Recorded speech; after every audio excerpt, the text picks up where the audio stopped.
शेतकरी मित्रांनो नमस्कार, मी मिलिंद भोर, कांदा लागवड उत्पादक शेतकरी. भरपूर दिवसानंतर तुमच्यासमोर कांदा पिकाची माहिती घेऊन आलेलो आहे. लक्षात घ्या, कारणही तसंच आहे. उन्हाळ कांद्याच्या लागवडी ह्या चालूच आहे, पण काही शेतकऱ्यांनी उन्हाळ साठवणुकीचा कांदा लागवड करून आता बरोबर 20 दिवसापासून पुढे कांदा गेलेला आहे. पण झालंय काय, वातावरणामधील होणारा बदल, धुकं असेल, त्याचबरोबर दव असेल आणि थंडी जास्त प्रमाणे पडते.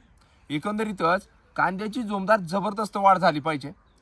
पातींचे फुटवे निघाले पाहिजे, त्याचबरोबर शेंडे करपा असेल, पिवळे पडणे असेल कांदा आणि जोमदार जबरदस्त वाढ, काळोखी ग्रीनरी शायनिंगही तुमच्या उन्हाळ कांद्याची दिसली पाहिजे.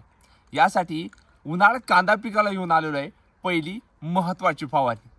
मग ही फवारणी नेमकी आहे तरी कोणती, या माहितीसाठी जे कोणी शेतकरी बांधव सर्वप्रथम मिलिंद भोरे आपल्या परिवारामध्ये असतील, नवीन असतील, आजच ही व्हिडिओ पाहतात, सबस्क्राईब नक्की करायचे, समोरील घंटा उलटवण्याचा प्रयत्न करायचा आहे. मात्र तुम्ही आपली व्हिडिओ कुठून, कोणत्या तालुक्यातून, जिल्ह्यातून, गावातून पाहता, कमेंट्स नक्की करायची ही नम्र विनंती असेल. तर शेतकरी मित्रांनो, उन्हाळ कांदा पिकाची लागवड करून बरोबर 20 दिवसाच्या पुढे कांदा आपला गेला पाहिजे. तर ही फवारणी करतेवेळी आपल्याला तणनाशक फवारणी झाल्यानंतर बरोबर कांदा पीक आपलं 25 ते 30 दिवसांच्या दरम्यान असणं गरजेचं आहे, जेणेकरून पुढील 20 दिवस तुम्हाला फवारणीची गरजच पडणार नाही, अशी जबरदस्त फवारणी सांगतो. ही फवारणी करतेवेळी आपल्याला सर्वप्रथम घ्यायचे बुरशीनाशक. तर ते घेतेवेळी साफ पावडर घ्यायची, स्वस्तात मस्त जबरदस्त आहे. प्रति पंपासाठी 40 ग्रॅम याप्रमाणे घ्यायची. तर यामध्ये आपल्याला जोमदार जबरदस्त वाढ कांद्याची झाली पाहिजे, पातींचा फुटवा झाला पाहिजे, हाईटही झाली पाहिजे, ग्रीनरी शायनिंग क्वालिटी आली पाहिजे. यासाठी NPK खत निवडायचं.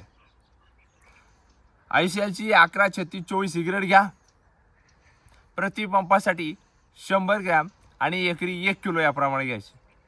तर यामध्ये आपल्याला सीविड प्लस मायक्रोन्यूटन बायोविटा एक्स प्रति पंपासाठी 40 मिली याप्रमाणे घ्यायचे. यामुळं निश्चित स्वरूपात तुमच्या कांद्याची पातीची चकाकी दिसणार आहे, अन्नद्रव्यांची संख्या भरून निघणार आहे, एक नंबर काळोखी ग्रीनरी जबरदस्त तुमच्या प्लॉटला येणार आहे. आणि राहिला विषय, यामध्ये या वातावरणामध्ये माव्याचं प्रमाण वाढलेलं आहे. याच्यासाठी प्रभावी असं एक कीटकनाशक घ्यायचं, तेही स्वस्त मस्त असणं गरजेचं आहे. प्रोपेक्ट सुपर प्रतिपंपासाठी 30 ते 40 मिली याप्रमाणे घ्या आणि ही फवारणी तुमच्या कांदा पिकाला करा. पण ही फवारणी करतेवेळी पाणी भरून घ्यायचे. पाहू शकता ओलं रान दिसते. पाणी भरून झाल्यानंतर वापसा कंडिशनमध्ये नॉर्मल चालता येईल ना, अशा पद्धतीने, म्हणजे आज पाणी भरलं आहे, उद्या चालता येईल संध्याकाळी, या संध्याकाळच्या टायमिंगला ही फवारणी, दाट फवारणी करायची. पुढील 20 दिवस तुम्हाला कोणतीच फवारणीची गरज पडणार नाही, अशा पद्धतीची जबरदस्त फवारणी मी उन्हाळ कांदा पिकासाठीही सांगितलेली आहे. त्यामुळे शेतकरी मित्रांनो, ज्या ज्या शेतकऱ्यांच्या उन्हाळ कांदा पिकाच्या लागवडी चालू आहे त्यांच्यासाठी ही महत्त्वाची माहिती. ज्या शेतकऱ्यांनी उन्हाळ कांदा पिकाची लागवड करून 20 दिवसापुढे कांदा गेलेला आहे त्या शेतकऱ्यांसाठी तातडीची महत्त्वाची फवारणी. कारण वातावरणामधील बदल आपल्याला दिसून येत नाही, थंडी जास्त प्रमाणे पडते. यामुळं काय झालं की कांदा असा नॉर्मल आचकलेला दिसतोय. त्याचबरोबर होतोय काही गाभ्यामध्ये मावा पण आपल्याला दिसून येतोय आणि पाथींवर देखील मावा आपल्याला दिसून येतोय.